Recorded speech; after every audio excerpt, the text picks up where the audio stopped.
नमस्कार दोस्तों, आज के इस वीडियो में हम मॉनिटर के वर्तमान प्रचलित प्रकारों के बारे में जानेंगे जो आपके एग्ज़ाम पॉइंट ऑफ व्यू से बहुत ही महत्वपूर्ण हो सकते हैं। सीपीसीटी की एग्ज़ाम में कई बार मॉनिटर से डीपली प्रश्न पूछे भी गए हैं। तो दोस्तों आइए शुरू करते हैं बिना किसी देरी के। दोस्तों सबसे पहले जो हम मॉनिटर की डेफिनेशन है वो देख लेते हैं। तो मॉनिटर एक इलेक्ट्रॉनिक यंत्र होता है जिसे कंप्यूटर सिस्टम का आउटपुट डिवाइस भी कहते हैं। दोस्तों याद रखिए ये एक आउटपुट डिवाइस है। ये उपयोगकर्ता और सेंट्रल प्रोसेसिंग यूनिट के बीच एक माध्यम की तरह काम करता है। ये आपकी जानकारी को फोटो, टेक्स्ट और वीडियो के रूप में हमें अपने स्क्रीन में दिखाता है। इसे विजुअल डिस्प्ले यूनिट के नाम से भी जाना जाता है। दोस्तों कई बार एग्ज़ाम में पूछा गया है कि वीडीयू का पूरा नाम क्या है, तो आप याद रखिए इसका जो पूरा नाम है विजुअल डिस्प्ले यूनिट। दोस्तों उसके बाद हम मॉनिटर के जो प्रकार है उनके बारे में देखेंगे। तो दोस्तों जो सबसे पहला प्रकार है वो है CRT मॉनिटर और इसका जो पूरा नाम है कैथोड रे ट्यूब। तो इस तरह के मॉनिटर में CRT टेक्नोलॉजी का इस्तेमाल किया जाता है। कैथोड रे ट्यूब टेक्नोलॉजी का इस्तेमाल टेलीविज़न की जो स्क्रीन है उसे बनाने में भी किया जाता है। तो दोस्तों इससे मॉनिटर भी बनाए जाते हैं इस टेक्नोलॉजी से, और कंप्यूटर की जो टेलीविज़न है उसे भी बनाया जाता है। CRT में फ्लोरोसेंट स्क्रीन में इमेज दिखाने के लिए बहुत ही हाई एनर्जी इलेक्ट्रॉन्स की धारा का उपयोग किया जाता है।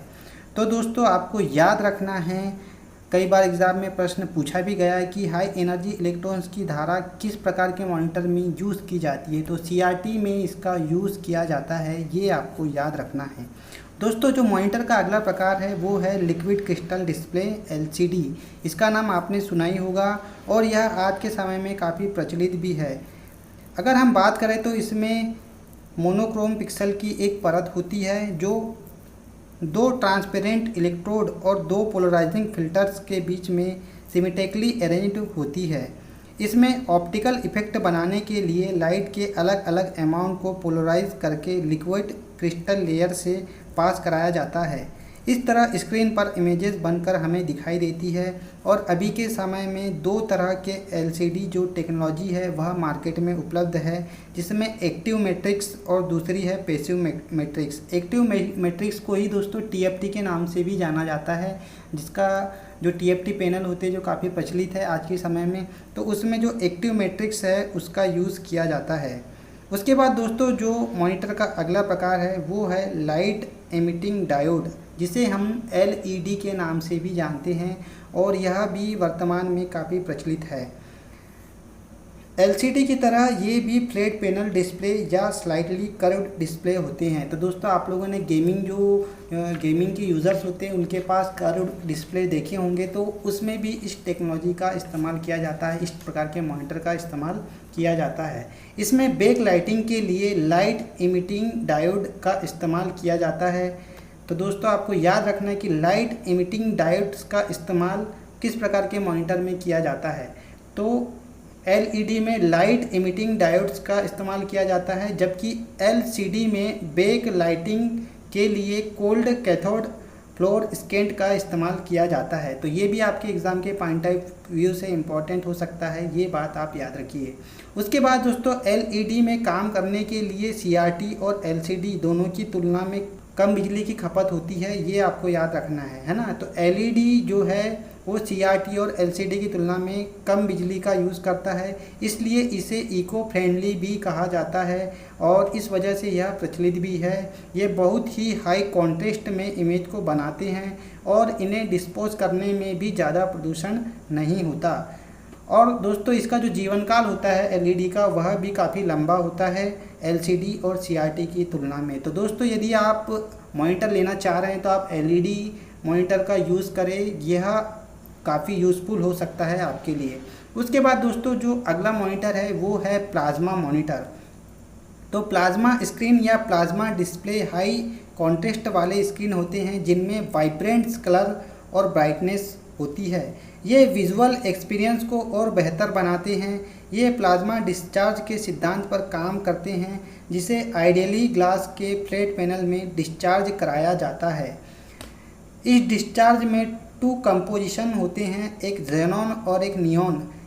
इसमें मरकरी का इस्तेमाल नहीं किया जाता। तो दोस्तों ये इंपॉर्टेंट पॉइंट है, ये भी आप प्लाज्मा मॉनिटर के संदर्भ में याद रखिए। दोस्तों उसके बाद जो अगला प्रकार है वो है OLED, और दोस्तों आपने इसका नाम सुना ही होगा। तो इसका जो पूरा नाम है वह भी एग्ज़ाम में पूछा गया है।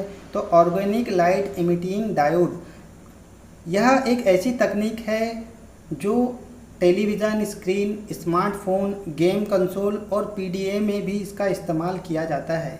OLED डिस्प्ले को काम करने के लिए बैकलाइट की ज़रूरत नहीं पड़ती, क्योंकि ये विजिबल लाइट प्रोड्यूस करती है।